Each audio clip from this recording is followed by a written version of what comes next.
A partir de este momento, Radio Universidad de Chile da la bienvenida a La República de las Letras. Antonella Esteves, Patricio López y Alberto Mayol los invitan a ser parte de esta nación letrada y democrática, en donde la conversación en torno a libros fundamentales es la excusa para juntarse con amigos, soñar y reflexionar sobre lo que somos y lo que podemos ser. Bienvenidos a la República de las Letras.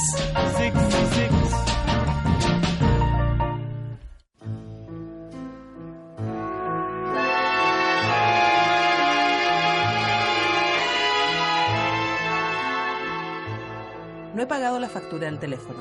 La red de dificultades económicas ha ido cerrándose sobre mí. A mi alrededor no hay nadie responsable consciente de este naufragio.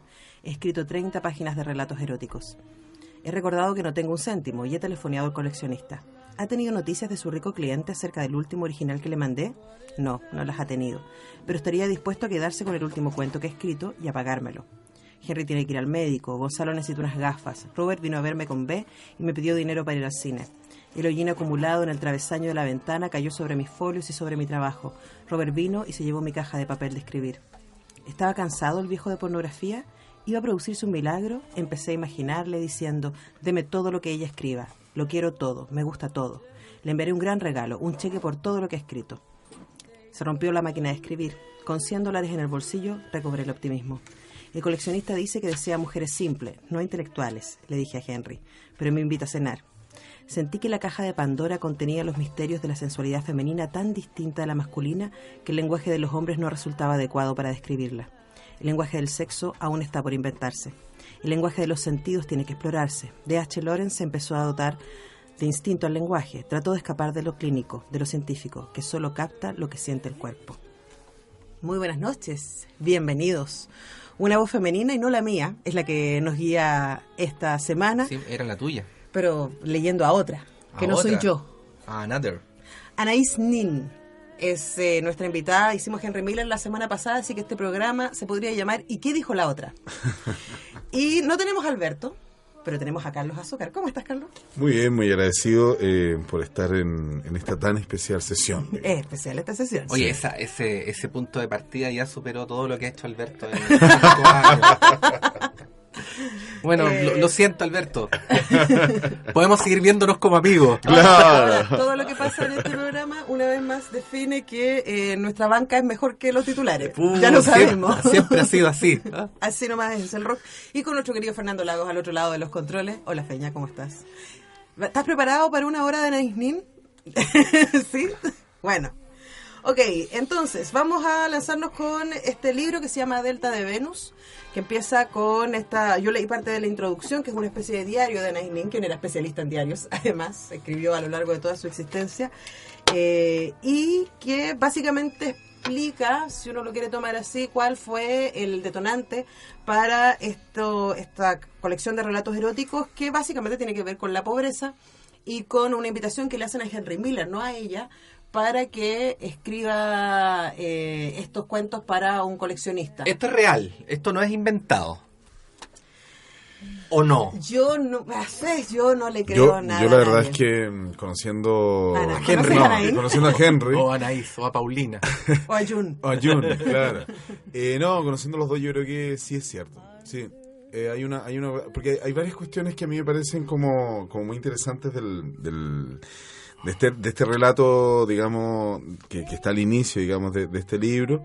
Y creo que una de las cuestiones como más interesantes es que uno nota en algunos relatos, sobre todo si uno revisa y lo compara con respecto con los diarios, que digamos, claro, son dos géneros totalmente distintos, pero acá hay un cuchillo carveriano que está funcionando. Uh-huh. Yo creo que pasa que muchas veces los relatos tan cortos, como que no se dan muchas vueltas, llegan de manera directa y concisa, digamos, a escenas de sexo explícito, que tienen la particularidad además que son relatadas de una mujer. O sea, relatos anteriores, hay que, digamos... O sea, no dudo yo que los haya escrito ella, lo que pienso es que es súper buena la excusa de decir, sorry, tenía que escribir relatos eróticos porque no tenía, era lo único que me estaba pagando en ese momento.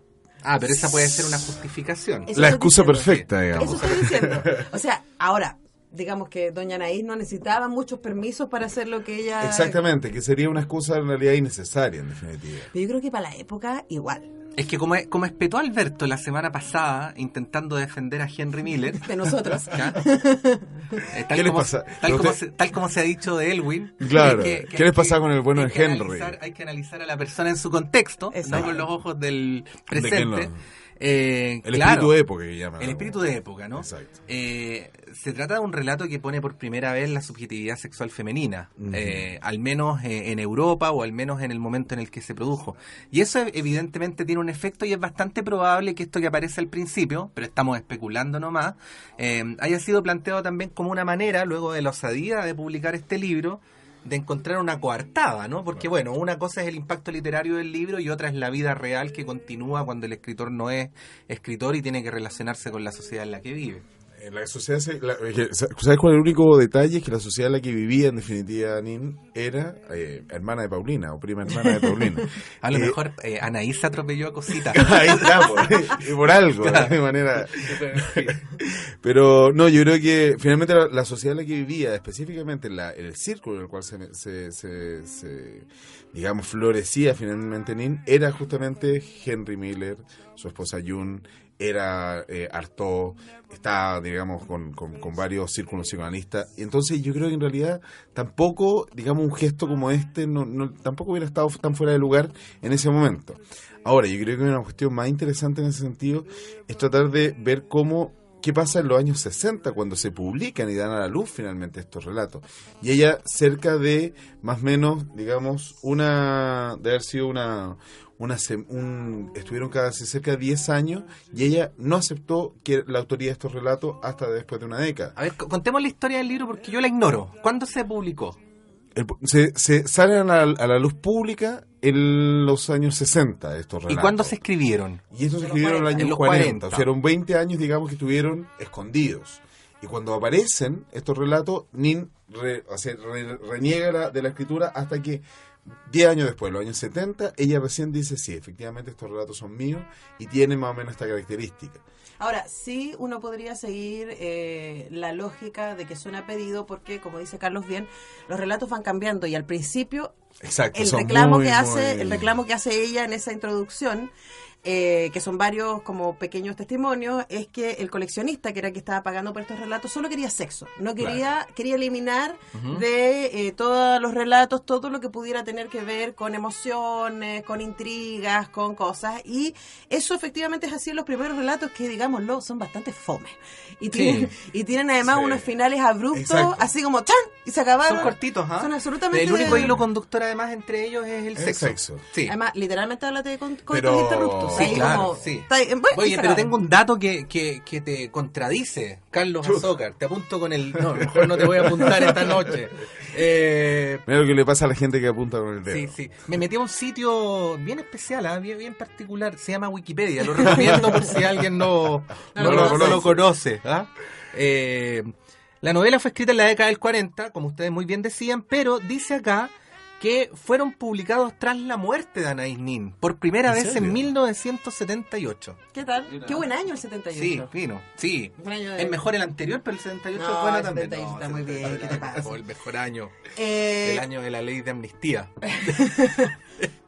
Bueno, pero no todo podía ser. No, por favor. Entonces, lo que independiente de eso, lo interesante es que da muy buena cuenta, como decía Carlos, de también un ambiente que, por supuesto, no era el ambiente cotidiano en el que habitaban la mayoría de los habitantes de París, pero sí un poco con la fantasía de la bohemia. Hay mucho de fantasía, y si tenemos que ir así como de entrada a hacer la comparación con lo que leímos la semana pasada, y lo hago desde el lugar de que yo no había leído ni al uno ni a la otra.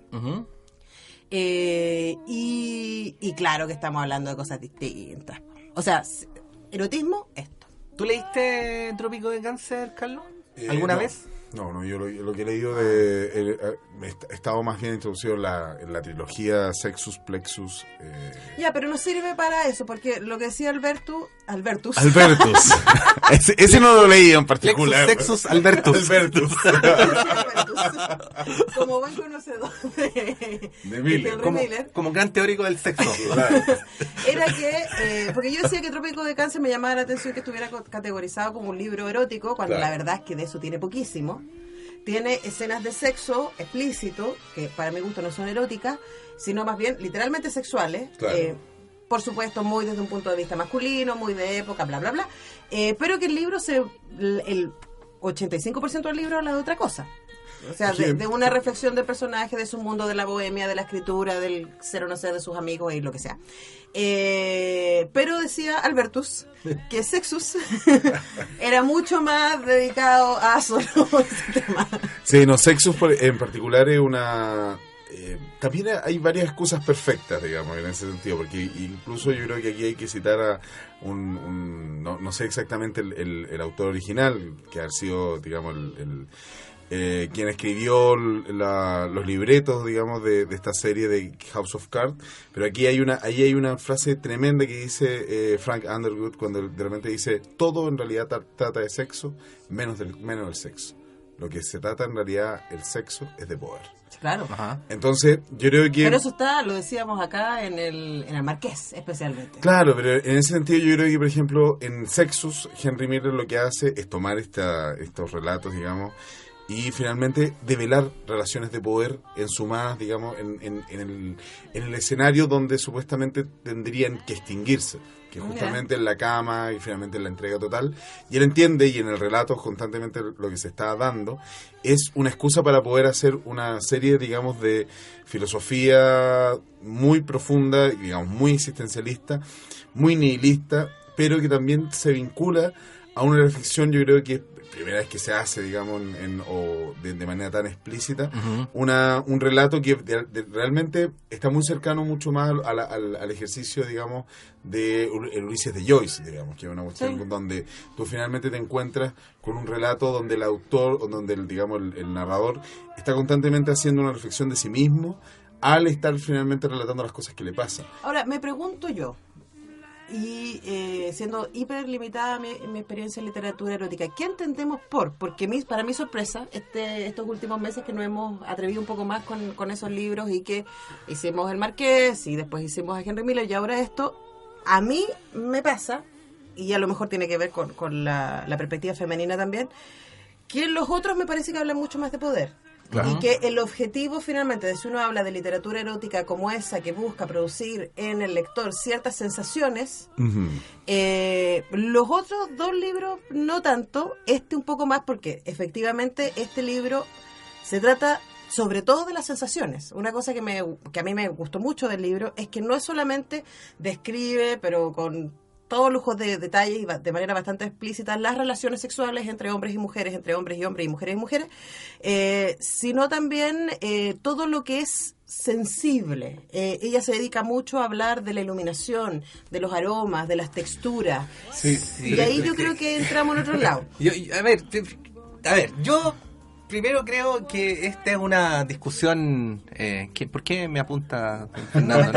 Me está informando que ya llevamos 13 minutos chachareando. ¿Cuántos minutos faltan para la micro siguiente? ¿Ah? Sí, primero creo que es un tema interesante precisamente porque es imposible llegar a consenso. Ya lo intentamos con Alberto. Sí, y no se pudo, ¿no? De hecho, nosotros tres podríamos hoy día llegar a un consenso y firmarlo y el próximo año lo romperíamos, ¿no? Porque definir qué es literatura erótica es re difícil. O sea, si tú me preguntas en un determinado contexto si el libro que leímos de Kawabata, Lo bello y lo triste, es erótico, yo podría decir en cierta medida sí. En lo que sí yo estoy de acuerdo contigo es que hay ciertas cosas que uno puede precisar respecto a este libro. Por ejemplo, lo que tú decías de que es un libro mucho más sensual, ¿no? Tiene que ver más con textura. Con lo sensorial. El de Henry Miller es más descriptivo. Si me permiten, el impreciso término es como la objetivación de las escenas sexuales, no es como la descripción. Sí. Y eso mismo le quita aquello que hace el erotismo al erotismo, ¿no? Uno tendería a pensar que lo que define al sexo como mero asunto del erotismo es que hay un espacio que es más inasible que está entre medio. Pero eso depende tanto más del lector que del propio libro, ¿cachai? Por lo tanto, decir en aquel van los libros eróticos y en este van los de otra naturaleza. Pero si no, ¿cómo existe? No sé, me pregunto, ¿cuál es la lógica de Tusquets y la sonrisa vertical? ¿Qué es lo que hay ahí? No, ¿sabes lo que pasa? Que yo creo que ahí, claro, que lo que hay que plantear, o sea, a mí yo creo que lo podemos plantear de la siguiente forma, que de alguna manera se puede resolver el entuerto de la siguiente forma, que es finalmente tratar de entender,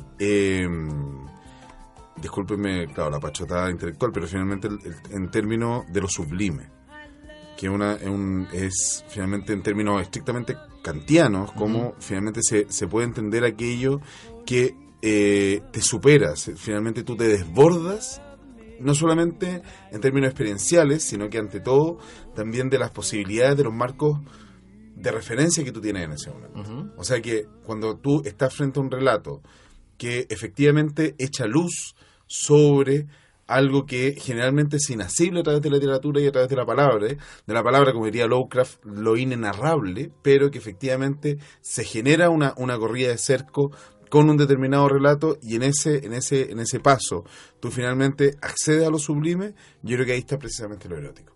Aunque eso no tenga nada que ver con lo carnal, por decirlo. Con lo sexual, específicamente, y lo genital, que es lo más, yo creo que es lo más interesante. Vamos a darle una vuelta.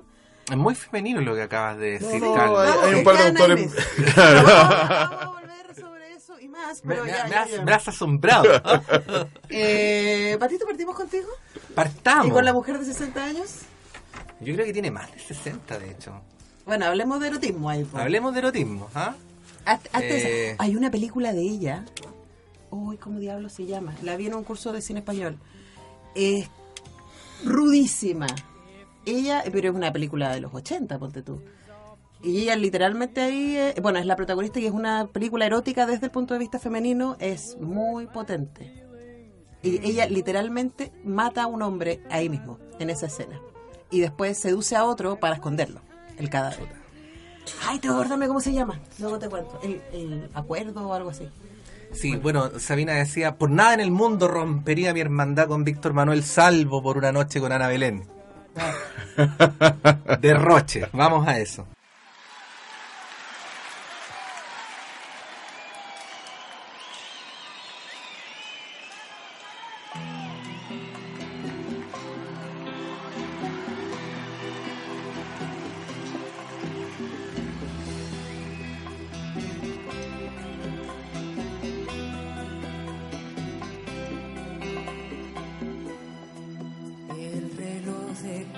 Suspendido, el teléfono desconectado, en una mesa 2 copas de vino, y a la noche se le fue la mano.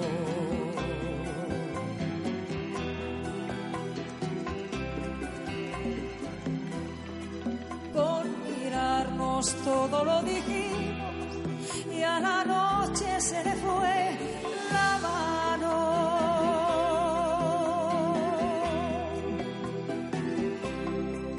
Si supiera contar todo lo que sentí, no quedó un lugar que no anduviera en ti.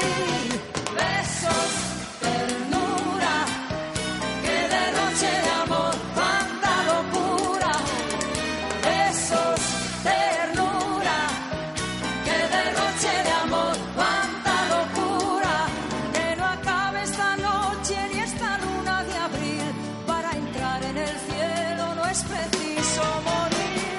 Besos, ternura, que derroche de amor, cuánta locura. Besos, ternura, que derroche de amor, cuánta locura.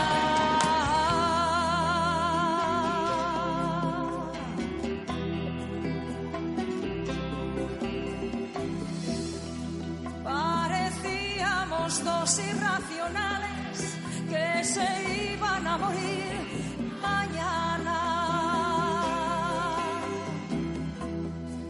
Derrochamos, no importaba nada, las reservas de 2 manantiales. Parecíamos dos irracionales que se iban a morir mañana.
Miguel estaba siendo psicoanalizado por un famoso doctor francés. Cada vez que viajaba, amaba o tomaba a alguien, parecía que las ataduras de su vida se apretaban con más fuerza alrededor de su cuello.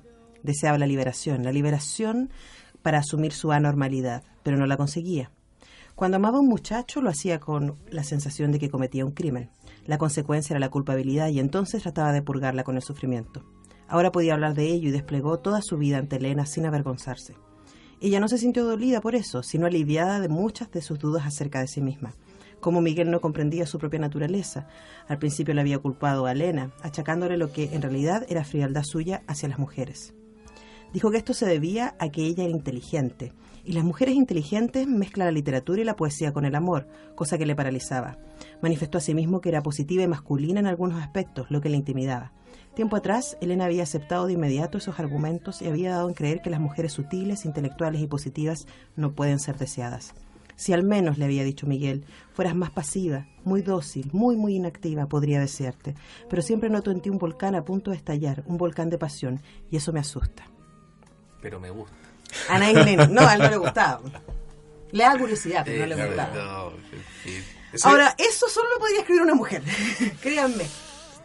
¿Sabes qué? Ahí a mí me parece, yo, claro, como siguiendo la deriva como epistemológica que había planteado en el primer bloque, a mí me parece muy interesante la idea siguiente, que finalmente, a pesar de la propia censura, esta como exigencia constante que se le hacía, no de parte del coleccionista, sino que finalmente el coleccionista era el intermediario con el millonario que finalmente supuestamente era el que compraba, digamos, estos relatos.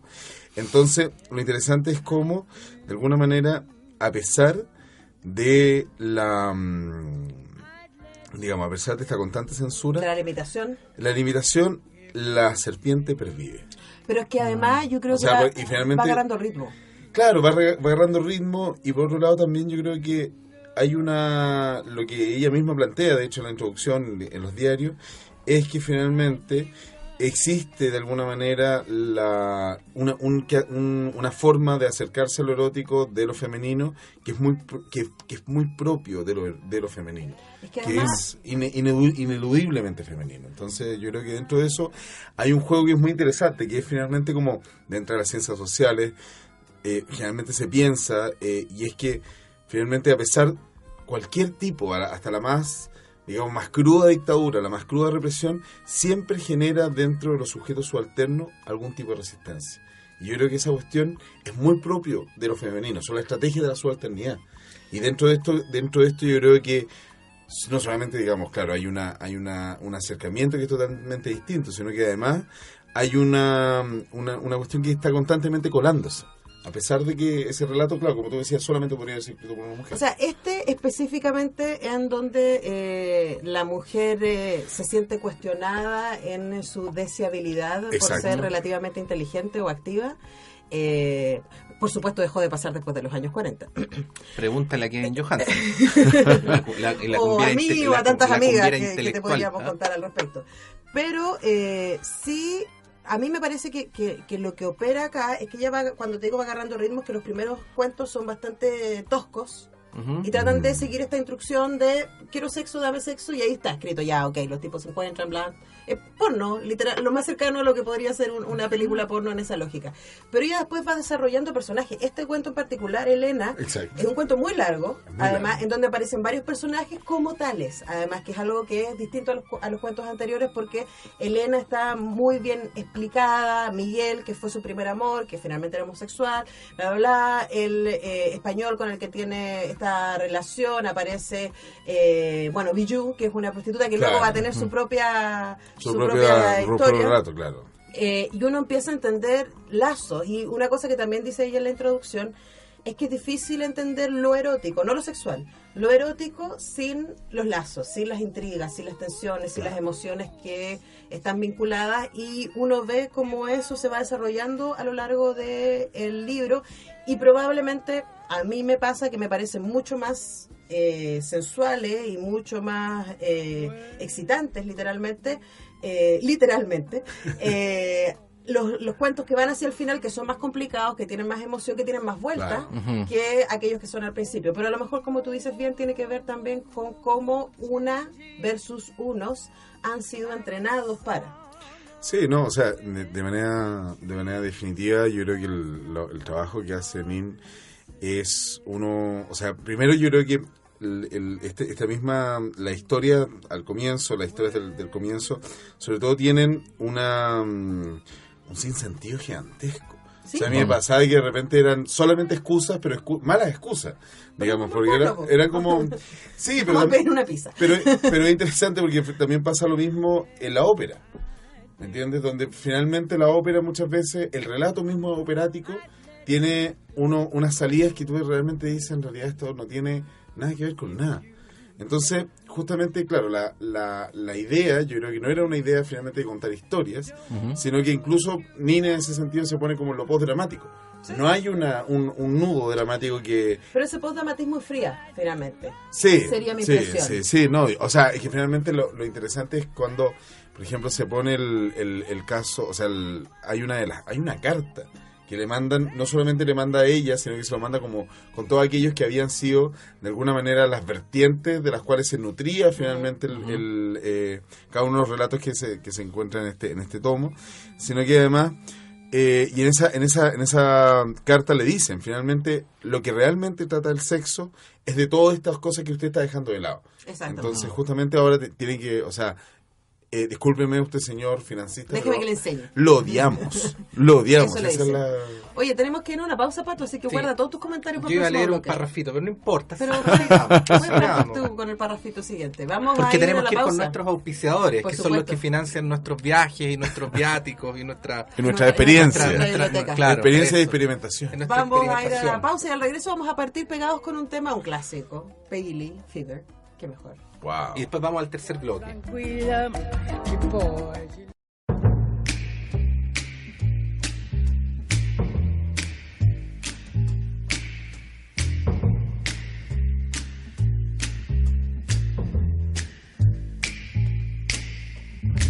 Never know how much I love you.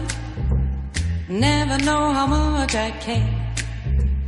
When you put your arms around me, I get a fever that's so hard to bear. You give me fever when you kiss me, fever when you hold me tight. Fever in the morning, a fever all through the night. Sun lights up the daytime, moon lights up the night. I light up when you call my name, and you know I'm gonna treat you right. You give me fever when you kiss me, fever when you hold me tight. Fever in the morning, a fever all through the night. Everybody's got the fever, that is something you all know. Fever isn't such a new thing, fever started long ago.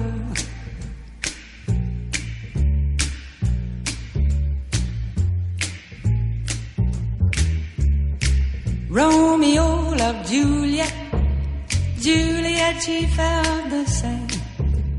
When he put his arms around her, he said, Julie, baby, you're my flame, now give us fever. When we kiss it, fever with thy flaming youth. Fever, I'm a fire. Fever, yea, I burn forsooth.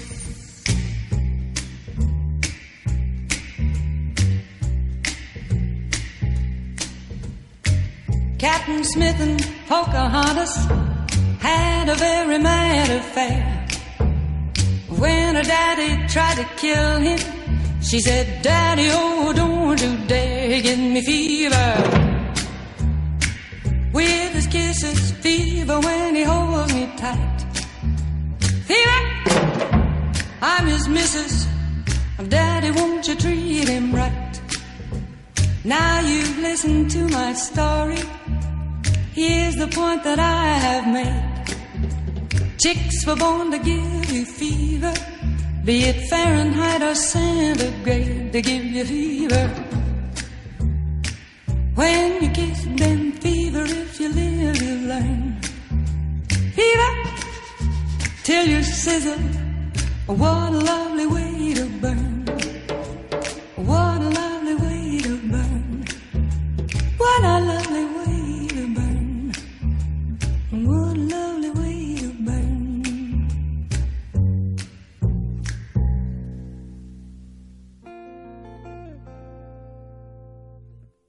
Durante una semana más o menos, Elena respondió por completo a los brazos de su amante. Casi perdió la conciencia en sus brazos y hasta lloró una vez por lo agudo de sus voces.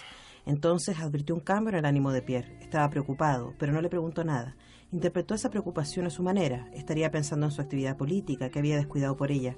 Tal vez estaba sufriendo a causa de la falta de acción. Ningún hombre puede vivir solo por el amor, como una mujer, ni puede hacer del amor el propósito de su vida ni llenar sus días con él. Ella no hubiera podido vivir para otra cosa. De hecho, no vivía para otra cosa. El resto del tiempo, cuando no estaba con Pierre, no sentía ni oía nada con claridad. Anaïs Nin, instalando lógicas de género pero full en Delta de Venus, que es nuestro libro para comentar hoy. Patricio López. Sí. Hemos hablado de una serie de elementos culturales, analíticos, para describir el erotismo, pero no se nos debe olvidar que todo esto forma parte de un ámbito que también es animal. Se nos ha olvidado que somos animales. Y una de las condiciones para que se produzca es el desasosiego, la pérdida de la calma. Y esto no solamente tiene que ver con la relación entre dos o más individuos, sino que también tiene que ver con ciertas condicionantes contextuales. Por ejemplo, aunque uno le puede parecer loco, está demostrado que cuando hay grandes desastres naturales se incrementa la actividad sexual. Claro. Y la natalidad, digamos. Y se incrementa la natalidad, cuestión que hasta hace 60 años atrás era lo mismo y que ahora está disociado, ¿no? Y no se debe olvidar, a propósito de los contextos, que esta es una obra que se escribe también en un momento en el que el mundo se estaba cayendo a pedazos. Por lo tanto, mundo, que es un mundo del erotismo, y uno podría decir desde de la reivindicación de la subjetividad femenina, y un mundo privado, es al mismo tiempo un espacio de resistencia.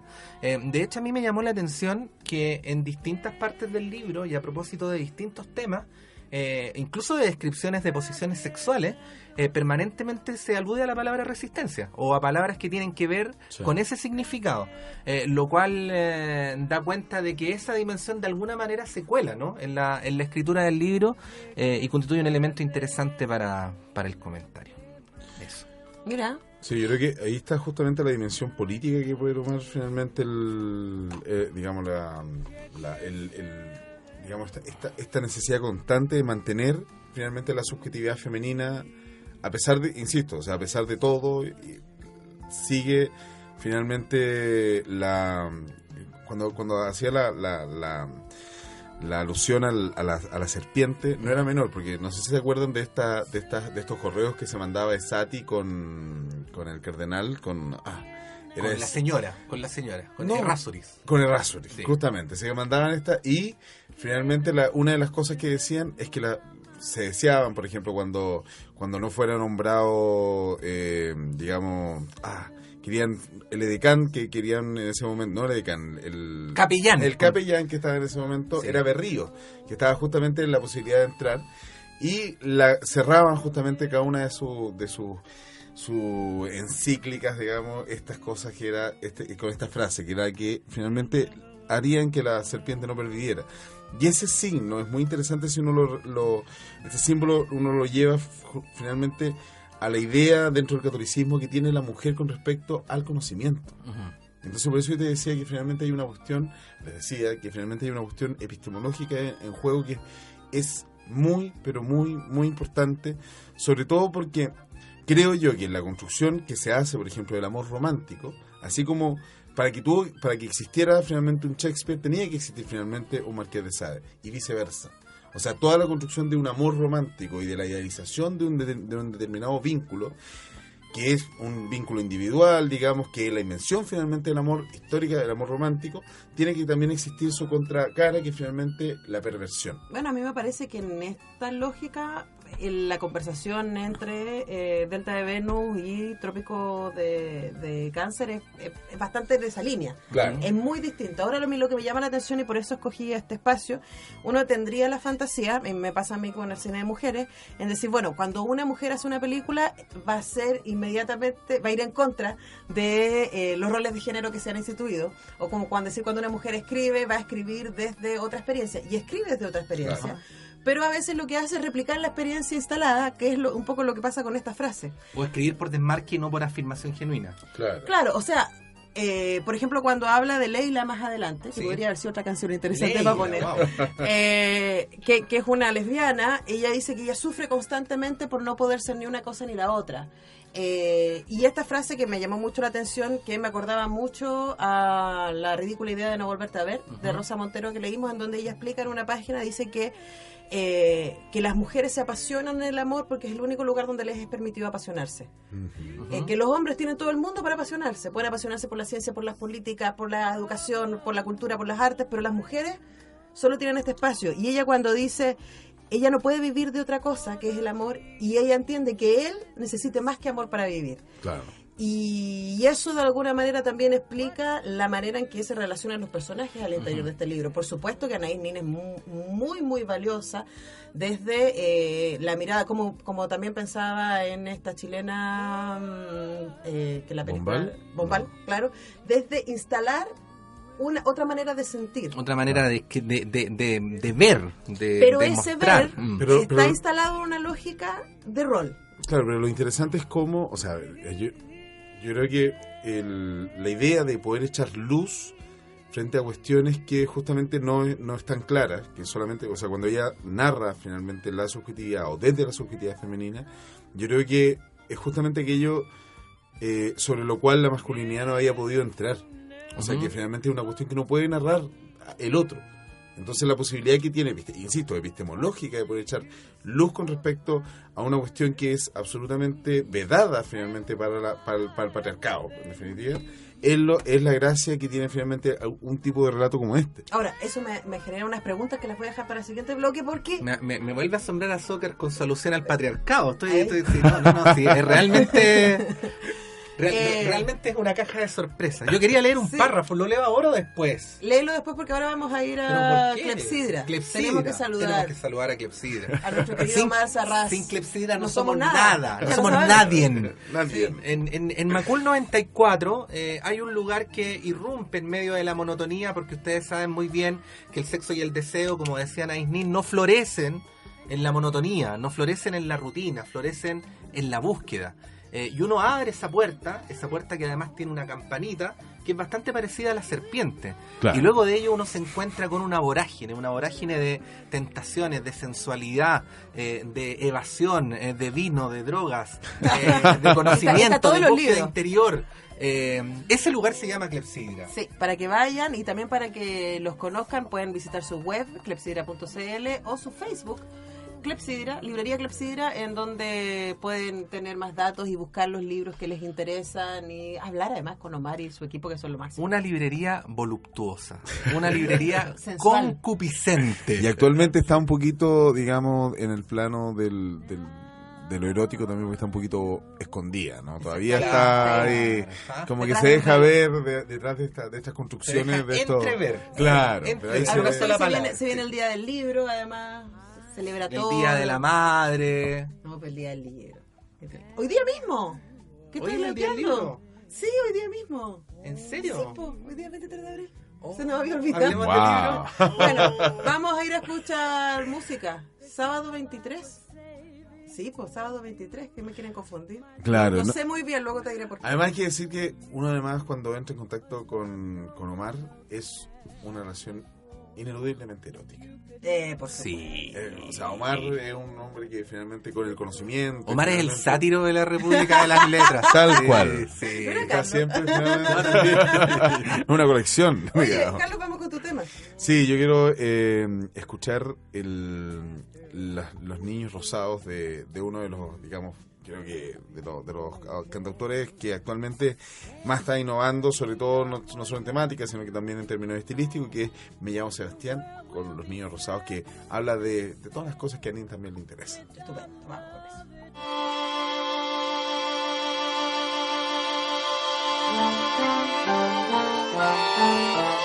Como a los 3 yo me arrancaba con la muñeca de la Natalia y me encerraba con ella en el baño y la ropa y con tacos. Y mi mamá me pillaba en un rato, me la quitaba y me daba un auto. Era entretenido igual, pero yo quería a mi Barbie.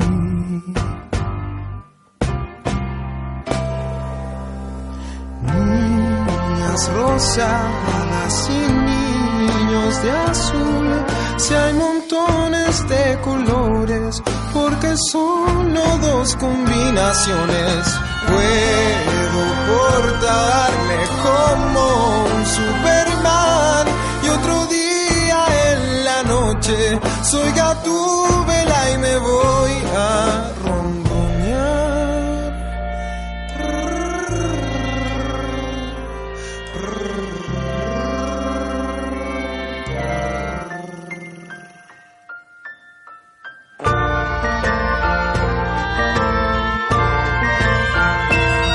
Papá me metió a karate y me llevaba a fútbol los martes y me compró canilleras y guantes. Yo les pegaba stickers brillantes. Era entretenido igual, pero yo extrañaba mi Barbie.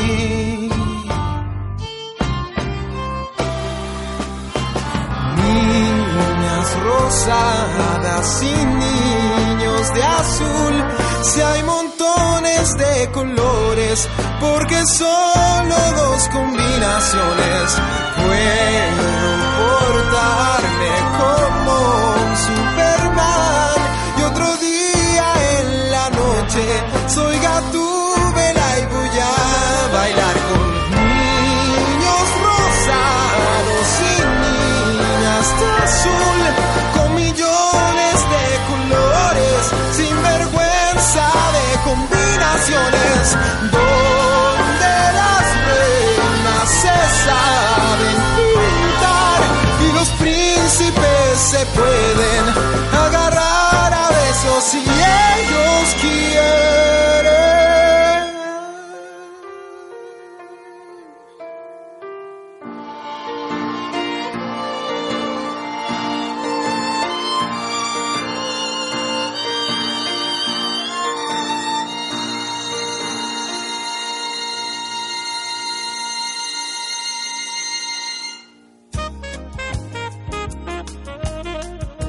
El sexo pierde todo su poder y su magia cuando se hace explícito, mecánico, exagerado, cuando se convierte en una obsesión maquinal, se vuelve aburrido.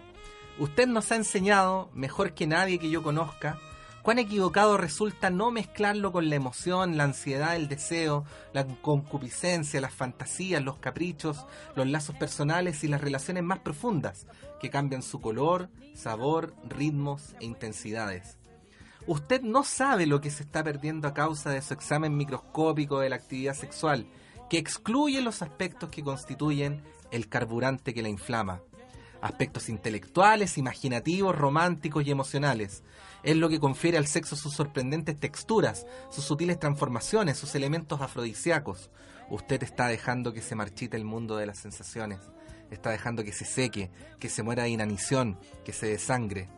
Si alimentara usted su vida sexual con todas las excitaciones y aventuras que el amor inyecta en la sensualidad, se convertiría en el hombre más potente del mundo. Escritos para no es el autor en este caso, sino quien pone la plata. Eso. Para el socio capitalista. Para el socio capitalista. Sí. Quien pone el capital. Que le faltaba erotismo. Exactamente. Pero ¿sabes qué? A mí... Ah, no, pero yo tenía una pregunta. No, pero espérate, no tenemos otra cosa de la que... No, tú no hables más. Ahora tú no hablas más. Mujer. Sí, mujer. Yo tengo que decir... Habíamos hecho un acuerdo entre nosotros que no lo íbamos a decir, pero con Carlos exigimos romper ese acuerdo que habíamos hecho antes del programa. Hoy es un día muy especial. Pero todavía no termina el programa. No importa, da lo mismo. Hoy es un día muy especial porque hoy está de cumpleaños Antonella Esteves. ¡Wow! Hoy es una de las efemérides de la República de las Letras, Tal así cual. es que desde acá, Antonella, desde este humilde lugar Republicano.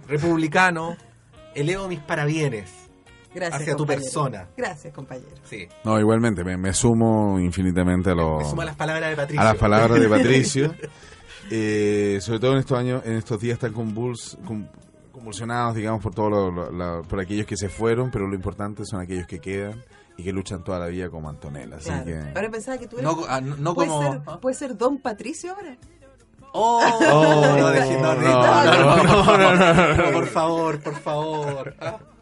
Yo Oye, creo que en fin. díganme todas las preguntas que A propósito de lo que decía Carlos, me llamó mucho la atención y también lo pensaba mientras leía a Anaïs Nin, porque cuando nos metimos en esta onda de empezar a leer cada vez más escritoras mujeres, que si uno no se lo propone, dada el orden en que nos movemos, en general es más difícil. El orden aparentemente natural de las cosas. Exactamente.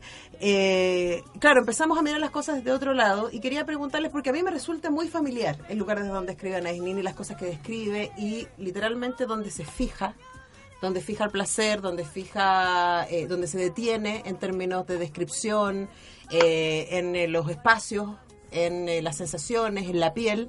Tiene mucha piel este libro. Entonces me preguntaba yo, queridos contertulios, ¿qué descubrieron? ¿Qué les llamó la atención de lo que ella escribe? Es que, mira, ¿sabes lo que pasa? Pero contesta la pregunta. No, es que a mí me pasa Cuando tú le dices, ¿sabes qué? Porque se va por otro lado. Sí, tal cual. Lo que pasa es que yo creo mi que cumpleaños, respóndeme. Pero es que el problema está en la dualidad. El problema está Análisis de pensando discurso. en términos específicos de nosotros hombres y nosotros mujeres. Sí. O nosotras mujeres, digamos. Sino que yo creo que acá lo que hacen es justamente romper el cerco con respecto a ese tipo de cuestiones.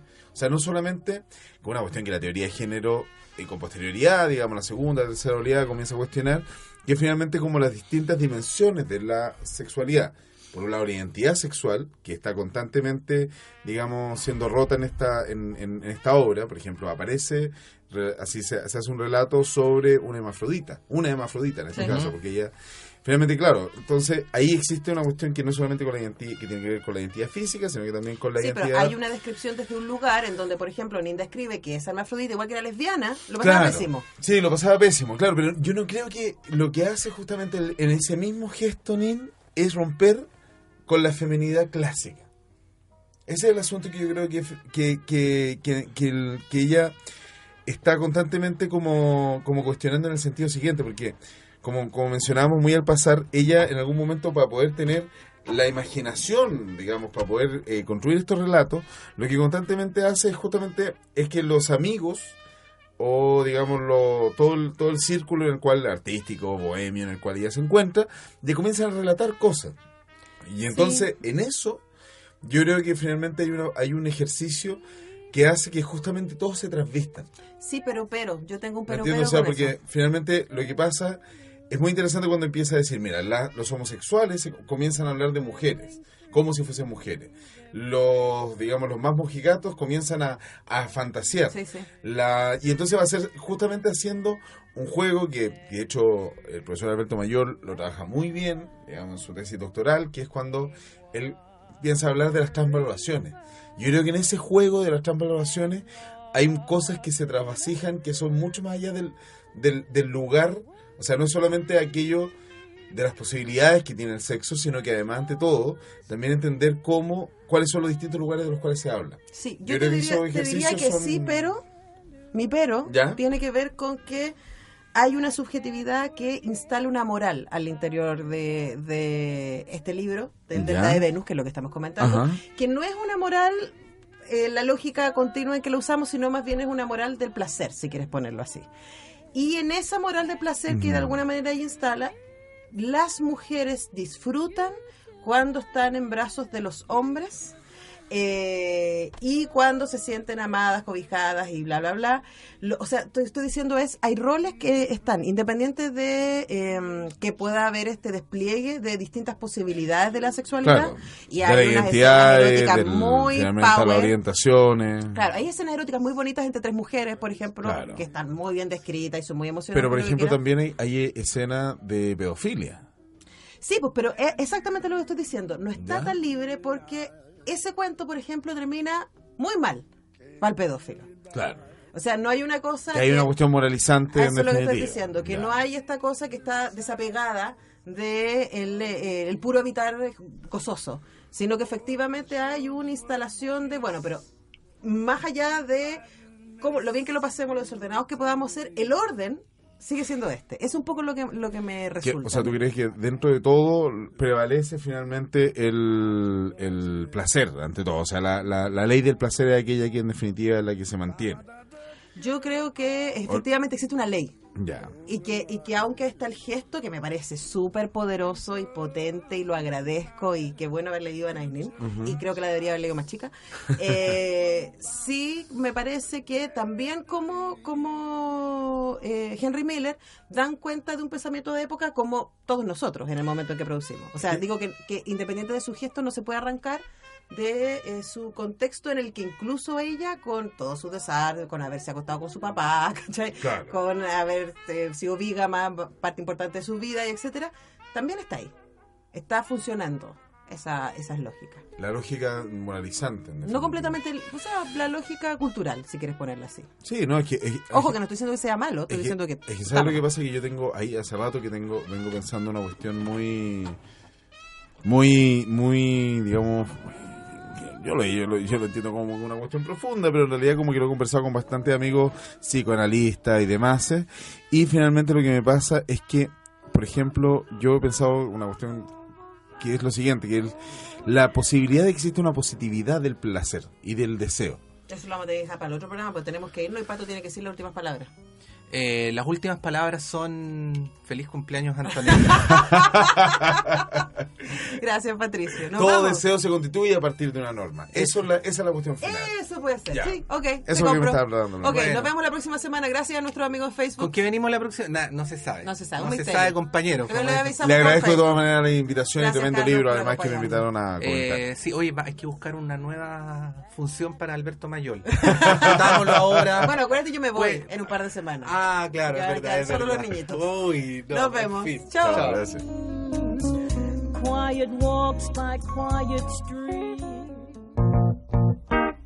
Antonella Esteves, Patricio López y Alberto Mayol y su República de las Letras regresan la próxima semana con un nuevo libro y nuevas conversaciones. Los esperamos. On Route